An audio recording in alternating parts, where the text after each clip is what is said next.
महाराष्ट्र चुनाव के बाद चली जाएगी योगी की कुर्सी। अखिलेश यादव ने सीएम योगी को लेकर कर दी भविष्यवाणी।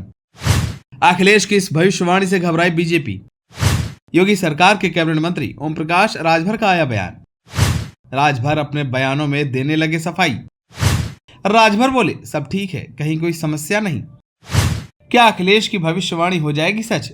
चलिए आपको बताते हैं। यूपी में 9 सीटों पर 20 नवंबर को उपचुनाव होने हैं, लेकिन उससे पहले यूपी की राजनीति माहौल गरमाया हुआ है। जैसे जैसे चुनाव की तारीख नजदीक आ रही है, वैसे वैसे सपा और बीजेपी के बीच जुबानी जंग तेज होती नजर आ रही है। वहीं अखिलेश यादव के इस एक बयान से हलचल तेज हो गई है, जिसे लेकर योगी सरकार के कैबिनेट मंत्री ओम प्रकाश राजभर ने अपना बयान दिया। ओम प्रकाश राजभर ने मीडिया से बात करते हुए कहा कि सब ठीक है और कहीं कोई समस्या नहीं है। ओपी राजभर ने कहा कि पहले भी उन्होंने ऐसी बातें सुनी है, लेकिन सीएम योगी ने मुख्यमंत्री के तौर पर 5 साल पूरे किए।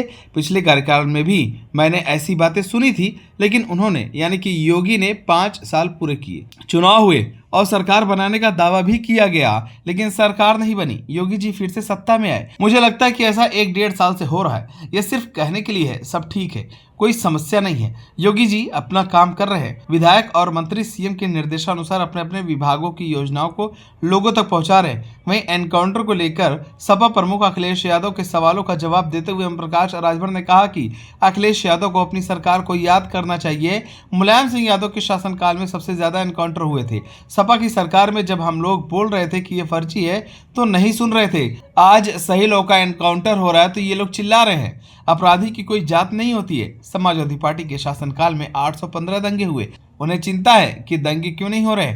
ओपी राजभर ने कहा कि अखिलेश यादव को पीएम मोदी और सीएम योगी से सबक लेना चाहिए। दरअसल अखिलेश यादव ने सीएम योगी आदित्यनाथ को लेकर भविष्यवाणी की है। कुंदरकी में एक चुनावी रैली को संबोधित करते हुए अखिलेश यादव ने कहा कि महाराष्ट्र चुनाव के बाद इनकी यानी कि सीएम योगी की कुर्सी छीन ली जाएगी। अखिलेश यादव ने कहा था कि आजकल सरकार को अपनी कुर्सी बचाने का गुस्सा है, क्योंकि दिल्ली वालों ने यह तय कर लिया है कि महाराष्ट्र के चुनाव के बाद इनकी कुर्सी बचेगी नहीं। सीएम योगी पर निशाना साधते हुए अखिलेश यादव ने कहा कि ये दिल्ली गए थे और चाहते थे कि अपना सब कुछ बनवा ले, लेकिन अपना कुछ भी बना ना पाए। सब कार्यवाहक चल रहा है। ये कानून व्यवस्था की बहुत दुहाई देते रहे हैं, लेकिन इनका सबसे बड़ा पुलिस अधिकारी अभी तक कार्यवाहक है, परमानेंट नहीं हो पाया। दिल्ली वाले इंतजार कर रहे हैं कि अब कुर्सी छीन लें।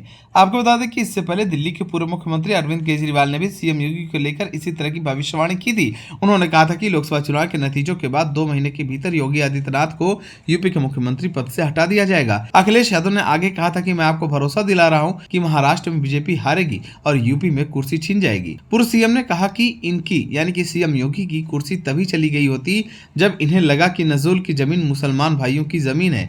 जब सब विधायक इकट्ठा हुए और कहा कि कुर्सी छीन लेंगे, तब वह डर गए और कानून को वापस ले लिया। पीडीए को लेकर सीएम योगी के बयान पर अखिलेश यादव ने कहा कि हमारे सीएम को अंग्रेजी नहीं आती है, उनसे पूछना चाहिए कि पीडीए में एच कहां से आ गया। असल में पीडीए से इनके पेट में दर्द है। आपको बता दें, जब तक यूपी में उपचुनाव नहीं हो जाते हैं, ऐसे ही राजनीतिक दलों के बीच आरोप प्रत्यारोप देखने को मिलते रहेंगे। आप सभी को क्या लगता है, यूपी उपचुनाव में किसकी जीत होने वाली है? हमें कमेंट कर जरूर बताएं। अगर आप नए हैं तो हमारे चैनल को सब्सक्राइब करें।